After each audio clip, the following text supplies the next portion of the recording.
Usually this time of year, the sun's out. You know, even though the season's still going with regards to the playoffs, you start getting excited about the prospect of new players come in.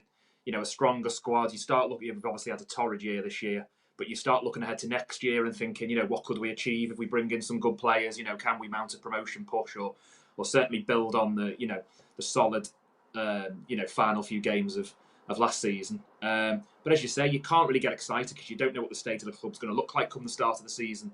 You know, we don't know who the manager's going to be. As you say, we don't know what sort of squad we're going to have because we are going to have to bring in a considerable amount of players. And we don't know what the situation is with the ownership. So it's just all a little bit up in the air at the moment. And as I say, you can't really get excited until we get a bit more clarity. But I don't think we're going to get that clarity that we seek anytime soon, which is a bit of a worry. And, you know, we've sort of been sleepwalking for a while now as a club in terms of not progressing, not moving forward.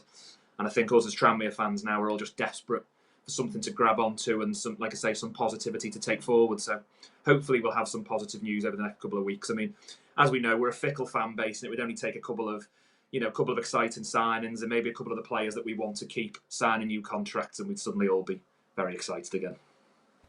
For me, this is without doubt the most bizarre summer that Tranmere have had since I've been following the club anyway, because there's never been this uncertainty over the ownership before, as far as I can remember. It was always Peter at the helm or it was Lorraine Rodgers. And when she stood down, it was quite clear that she was handing the reins back to Peter Johnson because he'd obviously long left Everton by that point. Even when Mark Palios came in 2014, it was somewhat out of the blue. There'd been a lot of talk of a takeover happening, and there had been one that had fallen through. The guy who used to own Southampton, whose name for this moment escapes me. But it just came out of the blue, didn't it? Whereas this summer, there's uncertainty over the ownership. And on top of that, there's uncertainty over the manager.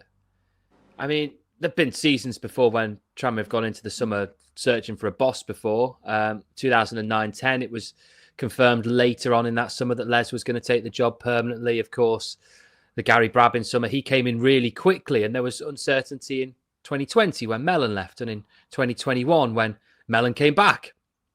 But to have both of those factors and not have any idea who is going to be the identity in terms of the owner or manager, it leaves a lot to sort out.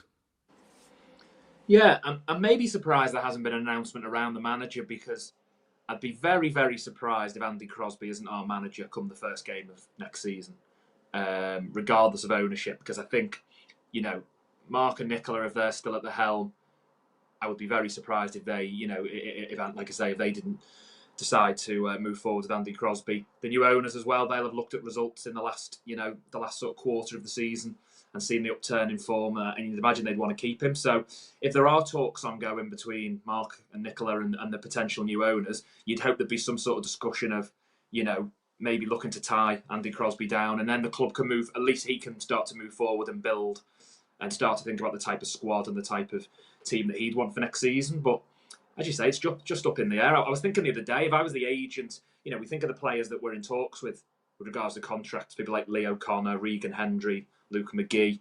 If I was their agent, I would be saying, well, you know, we're not signing anything at the moment, because at the end of the day, they could go and sign something tomorrow. But if new owners are announced in 2 weeks' time and there's a bit of money pumped into the club, their agents will be saying, well, we might be able to get ourselves an extra 500 quid a week here or something. So I don't envisage really that we're going to sort of have any clarity on maybe those, you know, those players we want to keep and that we're currently in talks with until something's ironed out with the ownership. So yeah, it'll be interesting to see what happens, because like I say, you know, particularly I name those three players there. They're certainly the three that I would like to see stay at the club, but we might not sort of get that news, as I say, until there's some clarity on the ownership. It's going to be interesting. It really is. How long is too long, do you think, with clarity over the ownership before we start to worry?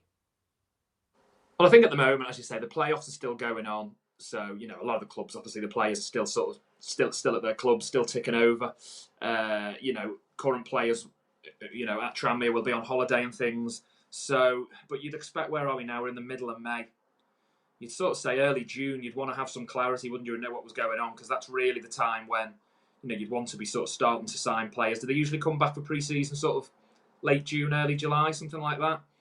You want the sort of nucleus of your team coming back for training. You don't want to be coming back for training with, like I say, 7 or 8 players on the books. So something needs to be done, in the next month, in terms of, like I say, signing players and contracts and things like that. So yeah, we could really do with some clarity in the next, 2 to 3, maybe 4 weeks tops. But I've just got no real confidence that it's going to happen. We were initially told sort of end of Q1. Well, we're quite comfortably past end of Q1 now, and there doesn't seem to be any news on the horizon. So yeah, it's just a bit disappointing because you just want to, like I say, you want to be able to get excited, look forward, and look, like I say, look forward to hopefully kicking on next year.